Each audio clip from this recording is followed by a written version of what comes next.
Всем привет! Меня зовут Наталья, добро пожаловать на мой канал. Интеллектуальный шик и роскошь. Так вкратце я скажу о коллекции Saint Laurent весна-лето 2025, которую бренд представил в рамках недели моды в Париже. Презентация состоялась в первый день фэшн-марафона в знаковом для Энтони Ваккарелло месте. Зрители теперь собрались не как обычно в огромном павильоне у подножия Эйфелевой башни, а на полуоткрытой площадке, что на улице Рю-де-Бельшас, где расположилась штаб-квартира модного дома. Именно здесь несколько лет назад дизайнер успешно дебютировал в должности креативного директора и сегодня вновь доказал свое виртуозное умение сочетать историю бренда с современным видением моды. Если тогда в 2016-м шоу сопровождалось ярким неоновым логотипом компании, то на этот раз пространство выглядело еще более символично и интригующе благодаря сверкающей, словно золотой, массивной овальной конструкции, что парило над подиумом, окрашенным в глубокий кобальтово-синий цвет. В воздухе царила атмосфера роскоши и загадочности одновременно. Несмотря на дождливую погоду и связанные с этим неудобства и трудности, модели шагали по довольно мокрой сцене уверенно, властно. Они двигались с грацией и решимостью одновременно, задавая общий тон коллекции. В этом сезоне Ваккарелло постарался передать в модных образах саму суть Ива Сен-Лорана, опираясь на личный стиль дизайнера. В комментариях к показу Энтони процитировал интервью, в котором основатель дома утверждал, что его идеальная женщина – это, по сути, отражение его самого. Как результат, в новой линейке бренда сегодня доминируют двубортные пиджаки и объемные кожаные куртки, рубашки в полоску и галстуки, широкие брюки. Мужественные силуэты, полные сдержанности и шика, вызывают в памяти андрогинную эстетику, что Сен-Лоран предложил в модной индустрии одним из первых. Во время шоу на подиум выходили не то спецагенты, не то криминальные авторитеты, при виде которых ощущаешь уже не архаичный страх, а вполне современное цивилизованное беспокойство. Внушительные по размеру плечи, отглаженные стрелки на брюках, солнцезащитные очки с желтоватыми линзами и в черепаховой оправе, массивные золотые браслеты. Но чем не наряд мечты из прошлой эпохи для владельца старого 600-го?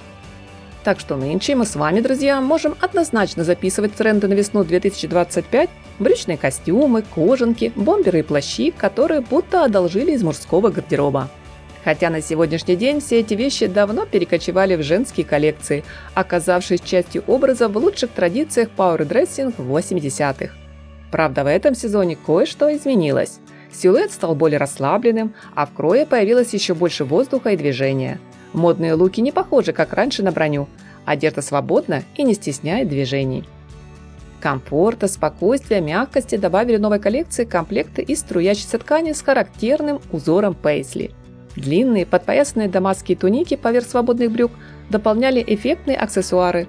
Крупные серьги и бусы в несколько рядов, похожие на украшения берберов, древнего народа Северной Африки. Не менее великолепно смотрелось сочетание длинной юбки в пол в паре с шелковой блузкой и брутальной кожаной курткой. Все это отражало искусную способность Ваккарелло гармонично уравновешивать в едином ансамбле мужскую и женскую энергии. Во второй половине показа настроение шоу меняется, и при дальнейшем просмотре, друзья, вы увидите уверенный переход уже в сторону более женственных образов. Так в гардеробе на теплый сезон появились короткие жаккардовые жакеты и юбки с воланами в несколько ярусов, трикотаж и нежное кружево. Что касается обуви, предпочтение, как всегда, получили остроносые туфли-стенбеки на высоком и тонком, чуть изогнутом каблуке.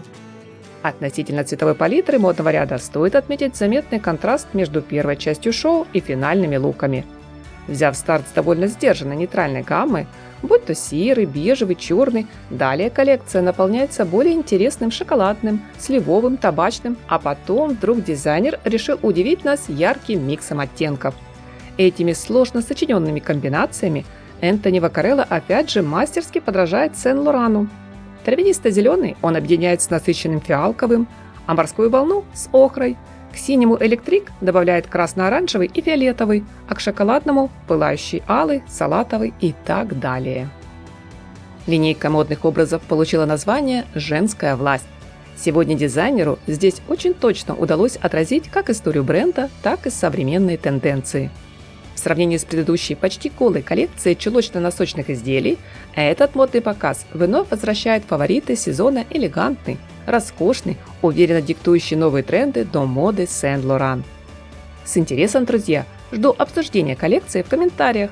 Всем моим зрителям хочу сказать большое спасибо за поддержку канала, за поставленный лайк и подписку. Приятного вам просмотра, совершенства и красоты! Как можно больше добрых, позитивных эмоций и солнечного настроения!